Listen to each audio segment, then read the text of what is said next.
आज हम बात करेंगे मैक्रो इकोनॉमिक्स के आईएस एंड एलएम फंक्शंस के बारे में। जो हिक्स हैं उन्होंने ये हमको आईएस एलएम मॉडल प्रपोज किया है। आईएस का मतलब क्या होता है? IS is a shorthand expression of equality of investment and saving. तो ये जो टर्म आईएस आपकी स्क्रीन पे लिखी हुई है, इसका मतलब है ये दर्शा रही है इक्वालिटी।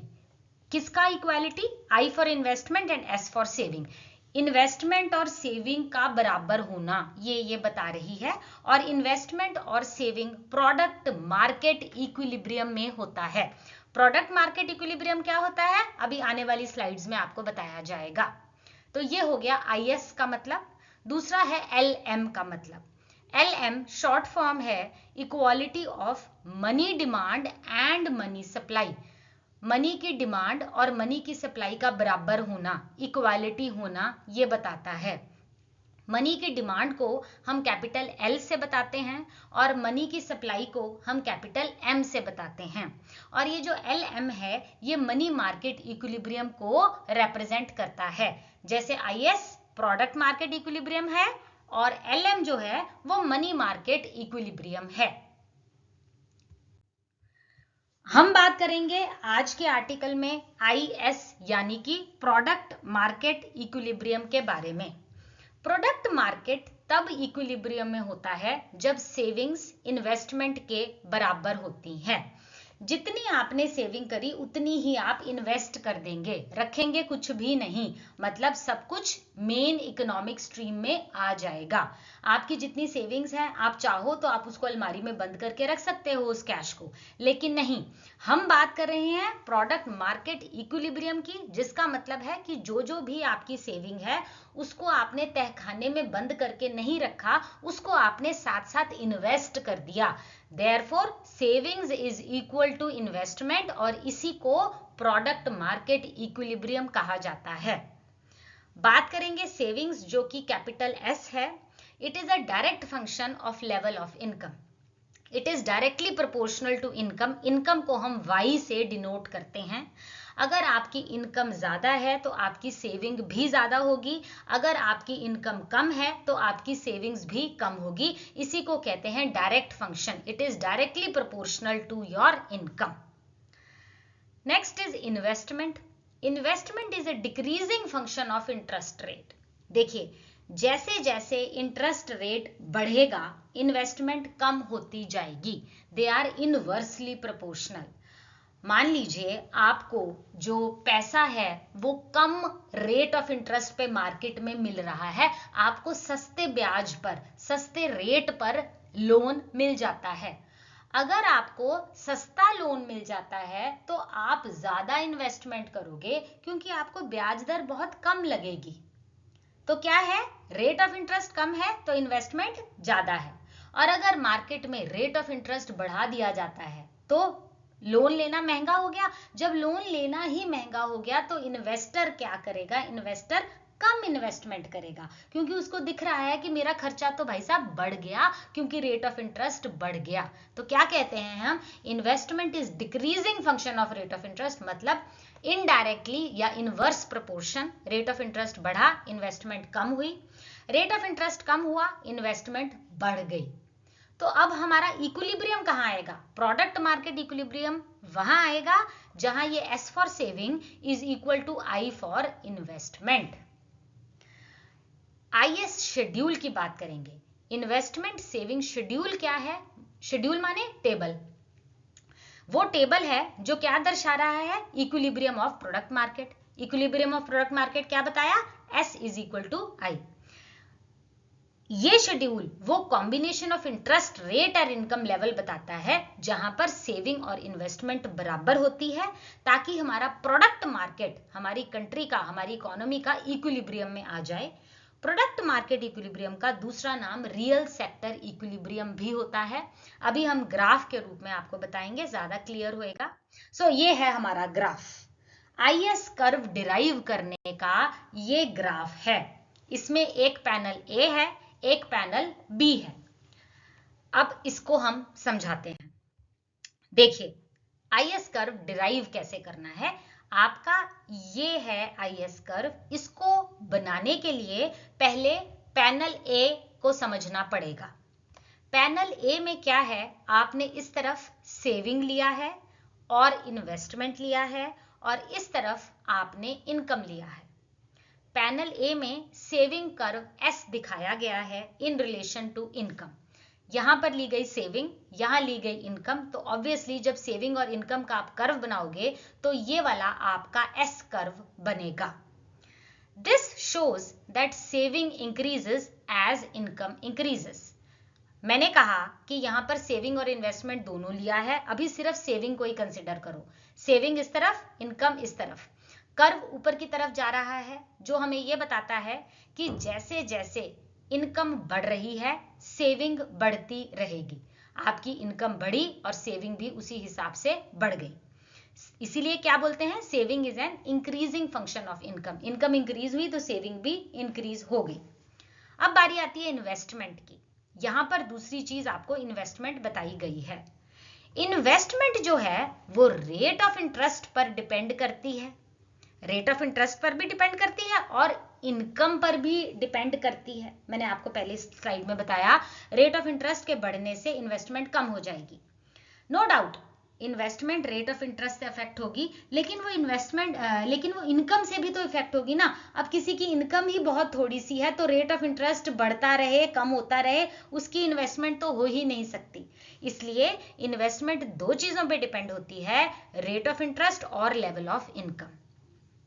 जब हमारा रेट ऑफ इंटरेस्ट 5% है, ये रहा आपका रेट ऑफ इंटरेस्ट 5% है, तो आपका इन्वेस्टमेंट कर्व यहां पर I2 है। At 5% rate of interest investment curve is I2। Clear? ये आपको इन्वेस्टमेंट बताई, ये आपका रेट ऑफ इंटरेस्ट बताया, ये I2 आपका rate of 5% rate of interest पे इन्वेस्टमेंट लेवल कर्व है, ये I2 है। अगर रेट ऑफ इंटरेस्ट 4% हो जाएगा, रेट ऑफ इंटरेस्ट फॉल कर जाएगा, तो इन्वेस्टमेंट ने बढ़ना है, तो investment curve will shift upward to I3। ध्यान से सुनिए, रेट ऑफ इंटरेस्ट 5% था तो इन्वेस्टमेंट कर्व I2 था। जब रेट ऑफ इंटरेस्ट कम हो गया, रेट ऑफ इंटरेस्ट कम हो गया, R 4% हो गया, तो इन्वेस्टमेंट ने बढ़ना है, तो इन्वेस्टमेंट अपवर्ड शिफ्ट होकर I3 पर आ जाएगी। The rate of investment will have to be raised to reduce the marginal efficiency of capital to equality with lower rate of interest. जब इंटरेस्ट 5% से 4% पर आ गया तो इन्वेस्टमेंट ने अपने आप बढ़ना है। क्यों बढ़ना है? ताकि मार्जिनल एफिशिएंसी ऑफ कैपिटल कम हो जाए। ब्याज दर के गिरने से इन्वेस्टमेंट को बढ़ना ही पड़ेगा, बढ़ानी ही पड़ेगी और वो बढ़ती ही है। अंदर की बात यह है कि मार्जिनल एफिशिएंसी ऑफ कैपिटल को रिड्यूस करने के लिए इन्वेस्टमेंट बढ़ती है। इसलिए I3 कर्व पर इन्वेस्टमेंट ज्यादा है। I2 कर्व के कंपैरिजन में I3 कर्व पर इन्वेस्टमेंट ज्यादा है। I2 कर्व पर ब्याज था 5%, I3 कर्व पर ब्याज है 4%। जब रेट ऑफ इंटरेस्ट 6% हो जाएगा तो इन्वेस्टमेंट कर्व डाउनवर्ड शिफ्ट हो जाएगा L1 पर। ब्याज बढ़ गया, महंगा हो गया, इन्वेस्टमेंट कम हो जाएगी, क्योंकि आपको महंगा उधार मिलेगा तो आप इन्वेस्ट नहीं करोगे। So when the rate of interest rises to 6%, I1 curve नीचे आ जाएगा यहां पर। The reduction in investment is essential. Interest rate 6% जाने पर आपको इन्वेस्टमेंट कम होनी ही होनी है। क्यों होनी है? To raise the marginal efficiency of capital to match with the higher interest rate. क्योंकि इंटरेस्ट रेट बढ़ गया है, उस बढ़े हुए इंटरेस्ट रेट को मैच करने के लिए, मार्जिनल एफिशिएंसी ऑफ कैपिटल को बढ़ाने के लिए आपकी इन्वेस्टमेंट कम होगी ही होगी। याद करने के लिए यहां पर रिड्यूस आएगा, reduce marginal efficiency of capital आएगा, और यहां पर raise marginal efficiency of capital आएगा। नाउ ये हमने आपको पैनल ए का ग्राफ समझाया। If the rate of interest is 6%, हम यहां पर आते हैं जब ब्याज 6% था, the curve intersects L1 at E1 which determines OY1 income। यहां पर देखिए इस वाले के ऊपर ये जो हमारा सेविंग्स कर्व है, ये I1 कर्व को E1 के ऊपर रिप्रेजेंट कर रहा है। इस E1 को हम डैश लाइन नीचे लेकर आते हैं।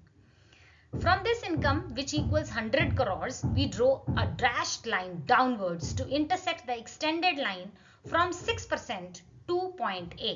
हम यहाँ E1 से नीचे की तरफ एक लाइन लेकर आएंगे जो इस वाले 100 करोड़ को यहाँ 6% के साथ A पॉइंट पे मैच करेगी। देखिए 6%, 6 आपने पहले से लिखा हुआ है, ये 100 आपने पहले से लिखा हुआ है, ऊपर से एक लाइन खींचते हुए आएंगे 6% के बराबर जहां पर वो इस डैश लाइन को टच कर रही है, वहां आपने ए पॉइंट मार्क करना है। At interest rate 5%, S curve intersects I2 curve at E2 to determine OY2। देखिए ये जो अब आपका ये 5% ब्याज आया I2 वाले कर्व पे, E2 पॉइंट को आप नीचे लेकर आइए। ये जो Y2 जो कि 200 करोड़ को रिप्रेजेंट कर रही है, ये लाइन नीचे आई, 5% ब्याज के ऊपर आपका B पॉइंट मार्क हो गया।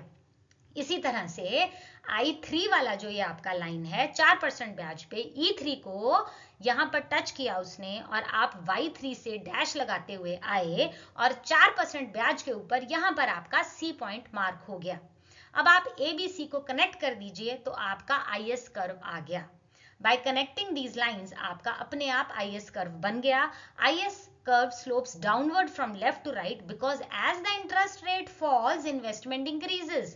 ये क्या दर्शा रहा है कि जैसे जैसे आपकी ब्याज दर घट रही है, आपकी इन्वेस्टमेंट बढ़ रही है और इनकम भी बढ़ रही है। दोनों चीजें बढ़ रही हैं। ब्याज के गिरने से इनकम भी बढ़ेगी और इन्वेस्टमेंट भी बढ़ेगी। There is a negative relation between income and interest rate in the real sector of the economy. Income और इंटरेस्ट रेट में उल्टा रिलेशन होता है। तो ये हमने आपको पैनल ए और पैनल बी की मदद से IS कर्व जो है वो डिराइव हो गया। अब सुनिए, दो तरह की मार्केट होती है, एक होता है गुड्स मार्केट और एक होता है मनी मार्केट। गुड्स मार्केट में क्या बात होती है? Buying and selling of goods. Goods market का दूसरा नाम रियल मार्केट भी कहलाता है। गुड्स मार्केट में हम जीडीपी की बात करते हैं, प्रोडक्शन की और इनकम की बातें की जाती हैं। दूसरी मार्केट जो मनी मार्केट है, इसमें बात होती है डिमांड फॉर मनी और सप्लाई ऑफ मनी और उनकी इंटरैक्शन की। कहाँ डिमांड फॉर मनी और सप्लाई ऑफ मनी आपस में एक दूसरे को कट कर रही है। डिमांड ऑफ मनी मतलब मुझे कितना पैसा चाहिए, सप्लाई ऑफ मनी मतलब देश के पास कितना पैसा है, आरबीआई ने कितने नोट छाप दिए हैं। तो you talk about demand for money and supply of money money market में, और गुड्स मार्केट में आप गुड्स को खरीदना और बेचने की बात होती है। जो क्लासिकल इकोनॉमिस्ट थे, एडम स्मिथ एक्सेट्रा, वो सजेस्ट करते थे कि ये दोनों मार्केट आपस में इंडिपेंडेंट है, इनका आपस में कोई लेना देना नहीं, वो अपने रास्ते चलती है, वो अपने रास्ते चलती है, ये दोनों मार्केट्स एक दूसरे को अफेक्ट नहीं करती, ऐसा मानना था क्लासिकल इकोनॉमिस्ट्स का। फिर कीन्स आए।